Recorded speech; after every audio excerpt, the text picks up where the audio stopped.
The push for legalized sports betting continues in Jersey, even after the highest court in the land decided not to hear the state's appeal to make it legal. Explain this, Andrew. Well, Rich, in 2011, 64% of New Jersey voters approved a non-binding constitutional amendment that approved sports betting. That vote was non-binding because a 1992 federal law banned sports betting in all but 4 states, and New Jersey is not one of them. Since then, Trenton passed a bill that would legalize sports betting, but the major sports leagues sued to stop it, and the Obama administration also opposed the effort. The state lost that fight in each successive round in court, and today the U.S. Supreme Court refused to hear the case, keeping the ban in place. But today, Democratic State Senator Ray Lesniak introduced a new bill to try again, a move he says would work around the court's decisions and would begin sports betting at Monmouth Park Racetrack in time for the NFL season opener in September. I spoke with Senator Lesniak about his efforts this afternoon. So, Senator, federal law says New Jersey cannot have sports betting. The district court agrees, an appeals court says no to New Jersey, and now the Supreme Court says no by not taking the case. You say New Jersey can have sports betting, and it will by this September. What am I missing? Well, what you're missing is the Justice Department's argument why their federal ban is not unconstitutional and why it's not violative of our state's rights under the 10th Amendment. They said, we're not stopping you from repealing your laws banning any type of gambling, including sports. So we're going to take them up on that offer. I'm introducing legislation today that will allow sports betting at our racetracks, at our casinos, and Monmouth Racetrack is ready to go this September. Now, unless I misunderstand, that law says that a government entity, like let's say a casino control commission, can't license or authorize the sports betting. So you're saying the state's not going to be involved in this, it'll be private entities, but it also wouldn't be regulated, correct? That's correct. They'll have to self-regulate it, but it's in their interest to promote their business, to give the consumer, the betting public, a fair shake, because this is a huge benefit to our casinos and our racetracks. If you go to Las Vegas, Final Four weekend, Super Bowl week, any big event, the World Cup, you cannot get a room. The restaurants are packed. The shows are packed. Atlantic City is a ghost town. We want that right here in New Jersey, and we have the right to it, and I believe we can do it. Understood, but nobody would want casino gambling that's not regulated or at least monitored by the state. Why would sports betting be somehow better sanctioned by the Angels so that it doesn't need that kind of regulation?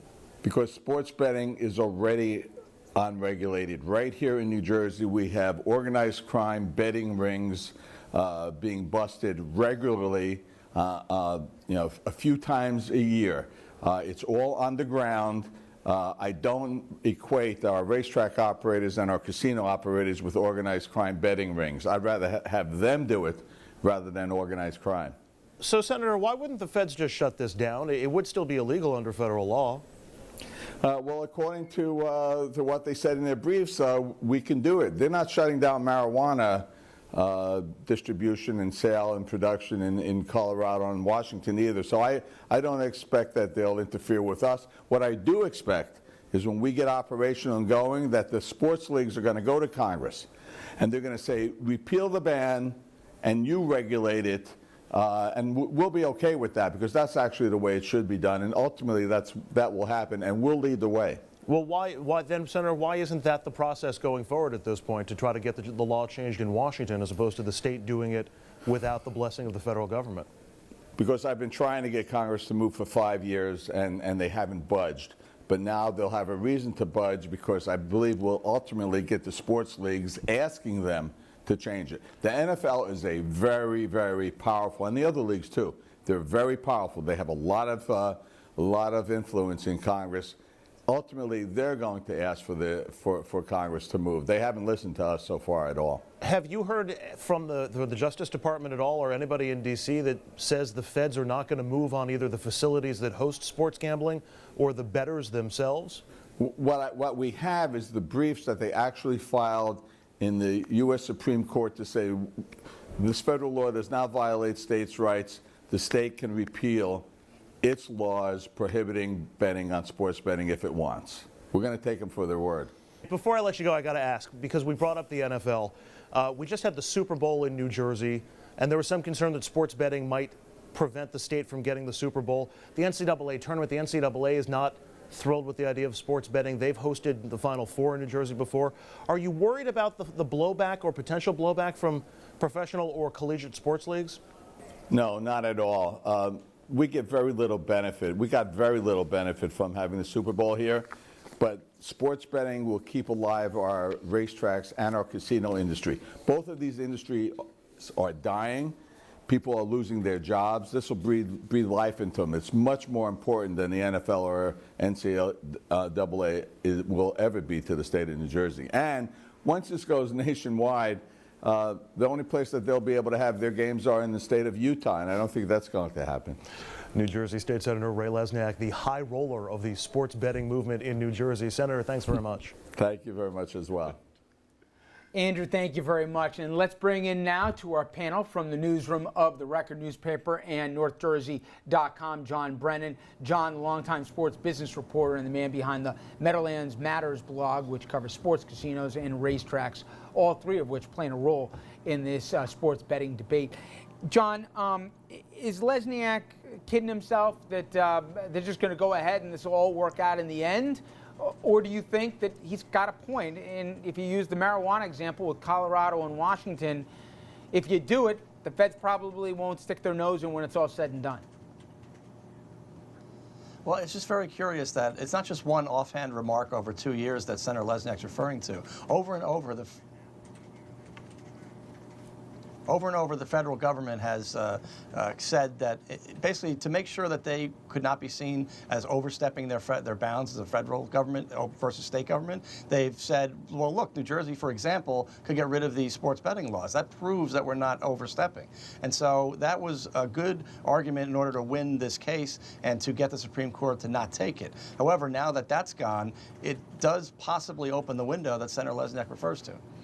You know, I know politically, the governor, I think Senator Sweeney, there's pretty much, you had a referendum on this and the public is behind this and it seems that Trenton's behind it too. Lesniak says, hey, this is going to be up and running. We're going to get this in time that I'll be able to bet the Giants that they'll cover the spread against the Lions, which is week 1 of the NFL season. Again, optimistic there? Or do you think this is going to happen and then it's up to the courts and the feds whether or not they get involved? I think Lesniak has a much better chance with State Senator Sweeney, Senate President Sweeney, than necessarily with Governor Christie. I haven't heard yet from the governor on exactly whether he would accept this new idea. But keep in mind that 3 or 4 years ago, when Senator Lesniak was pushing for sports betting, Governor Christie opposed it on the grounds that the federal law seemed to prevent it. It was only after the referendum showed that the people wanted this to be done that Governor Christie seemed to change his mind. So now he's a former U.S. attorney, and this idea of kind of end-arounding what seemed to be a final decision in the courts might not be something he really is interested in doing. John, it's Andrew Whitman. The senator said that basically in order to comply with the law that they wouldn't be able to regulate sports betting in New Jersey, and I was surprised that he seemed to think that there wouldn't be any problem with that. I mean, casino gambling in Atlantic City is one of the most heavily regulated industries in the entire state. Can you see sports betting working with only industry regulation and the state not being involved? Well, as he noted, there's so much of this betting going on already. So even if one might wonder about the quality of the regulation or can they really trust it, some people who are already betting might feel like this is the safer route. On the other hand, as you are kind of suggesting, someone who's never placed a bet before might be leery of starting now, thinking, why don't we have the state regulation behind it? So it is a fair question. But Monmouth Park is intending to try it, and most of the Atlantic City casinos, and I talked to Jeff Garral, the Meadowlands Racetrack, are kind of in a wait-and-see position so far. So there's one gambling entity ready to go forward, and I don't know how many are going to be right behind them. So that may be just the experiment. John, finally, it's Rich. I was in Trenton last week. We all know how hard up they are for money right now, and with the budget coming up. I've heard Lesniak say we're talking billions that could come in the state coffers. Again, is that overly optimistic? Is there any way to realistically gauge if there was sports betting in Jersey, how much money really, when it's all said and done, would come in? Well, you don't make that much from the sports betting. That's the thing. If $100 million is bet in the year, the state would only make roughly $5 or $6 million out of that. So they're kind of just, as the house takes a cut. So that's not so much. However, how many people are going to spend a long weekend with their friends? A lot of hotel room, restaurant meals, other spending. That's really where the money is, a lot of tax revenue is. So sports betting directly is not that big of a winner, but the amount of extra foot traffic it brings to the casinos would be very significant. John Brennan, I appreciate a few minutes. Thanks, John. Okay, when we come back, the table's going to get into this. Good or bad, the state getting behind sports gaming here. You all know the pros and cons. We'll get into that after this.